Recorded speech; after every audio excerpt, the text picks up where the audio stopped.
Здравейте! Днес ще ви покажа Лудогорец арена на Майнкрафт. Така, влизам в играта. Сега къде се намирам? Ето. Това не е Лудогорец арена, ето това е.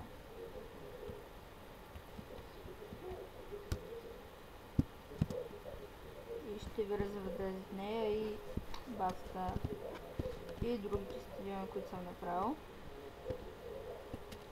Така, първо ви предлагам да започнем от самото начало. Вале с някакъв клиент.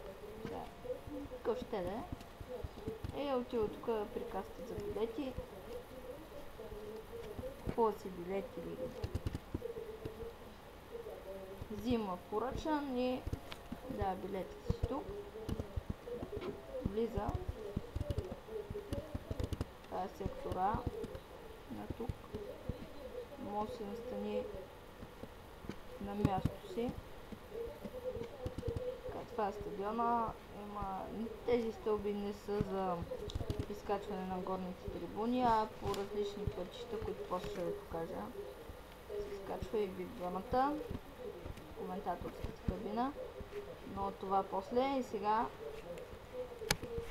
това са резервните скамейки на двата отбора.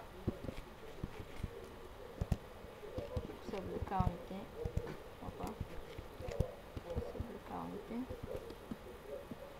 Се изкачва с стълби за гост-съблекалнята.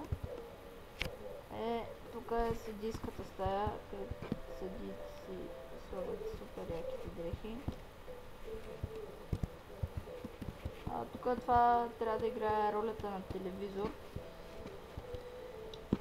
и канапе, на което се чуят уморените играчи.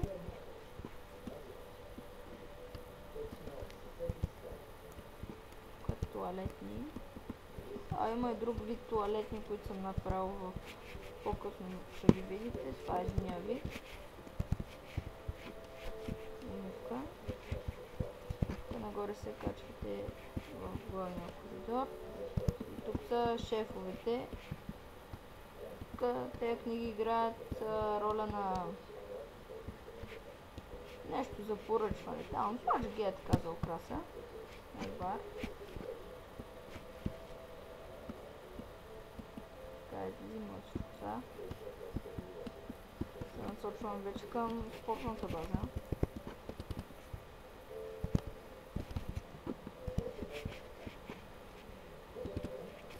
Извинете, че малко лаги, но просто тук фитнеса.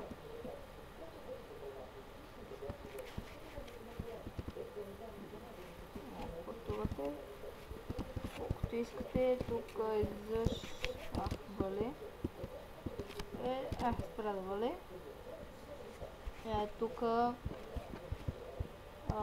Тук има душови тактики, където обяснява треньора на играчите си. Ето ги душовете. Мислех да ги направя с пясък, ама се отказах, защото ще стане толкова оригинални, но пък така си добре. Това е за малките деца. Играят на този терен. Направих малки трибуни, защото все пак за деца. Сега се насочваме. Между другото, тук изпълнява доспи. Играе с снежна топка, примерно е така засилва и бие доспа.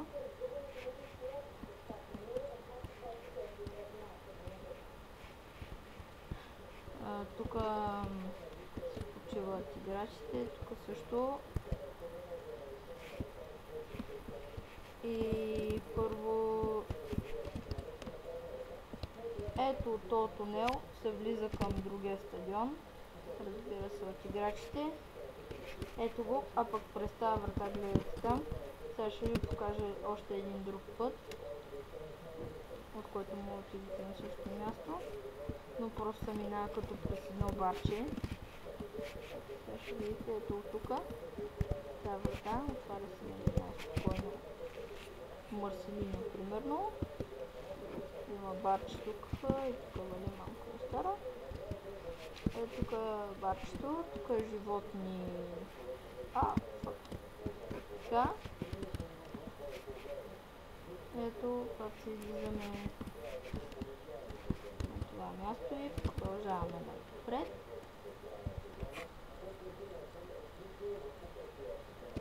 Какво е?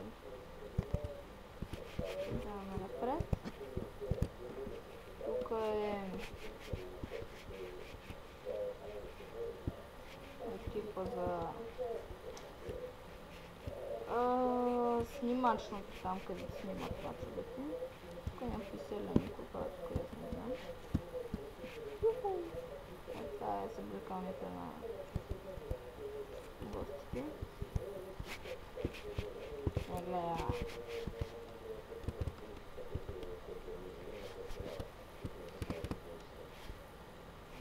Така, тук съблекалнята на домакините.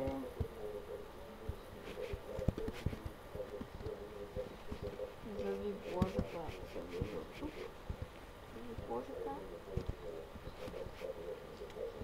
Стадиона, скамеите. Ето виждате, от тук има различни входове, които може да се влиза отвънка, има пътища покрай стадионите. Тук каса също има. Ето това е стадион за юношите нагоре. От тук излизат пак през стадиона. Тук се насочват към последния стадион. Тук също има, се влиза, после ще ви покажа сега малко. Тук се снима видео там за излъчване на живоуш.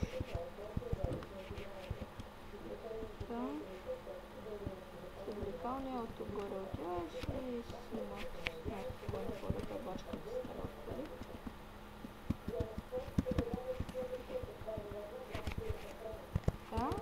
Ето го стадион за лапенцата. Се настаняват. Тук могат да забират, ако искат. Тук може пак да се влиза. Така и сега да закараме, пак ще се връщаме на големия стадион, където ще видите сега вип-ложата и там други пустоти, които можах да измисля. Така, сега за гост сектора. От тук са такова. Това има пътечки навсякъде, но няма смисъл да но тук има феншоп, може да си купат нещо ако искат. Тук каси за билети, какво да прати аз и там. Тук нагоре се влиза за коментаторската кабина, тук може да си настанят апаратурата. Тук е коментаторската кабина, тук имайте и тераска имат. Тераска. Да. И сега все пак да отидем до гост сектора, защото да ги уважим и скъпите ни гости. Не го слизаш. Качваш се по теста и го нагоре. Не съм го направил много безопасни, защото сега гостите да мръст. Ето тук решетки да не хвърдат тези нещо скъпите ни играчи. Така, само преди това забравих да ви покажа, това е трибуна за... Тук може да влиза всеки, който иска. И освен това, преди да отидем в вип-ложата, както е тук скамейката, където ви показах, от тук се насочвате има още един път за фитнеса. Тук също се ходи в фитнеса. И така, сега пътищата, за които ви говорих, има и входове навсякъде. Може си тук, Лудогорец пише. Тук за VIP сектора.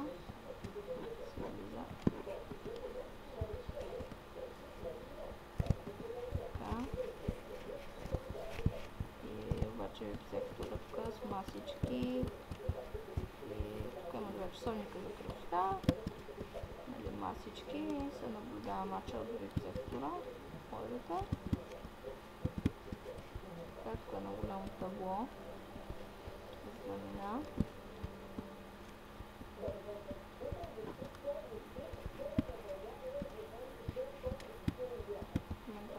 Тук ви показахме. Това е Лудогорец арена от Менг Хобит. И ето как изглежда в голям план, само че не мога да хвана всичко, където е най-малкият стадион, но общо взето е това. Благодаря, че гледахте и до скоро!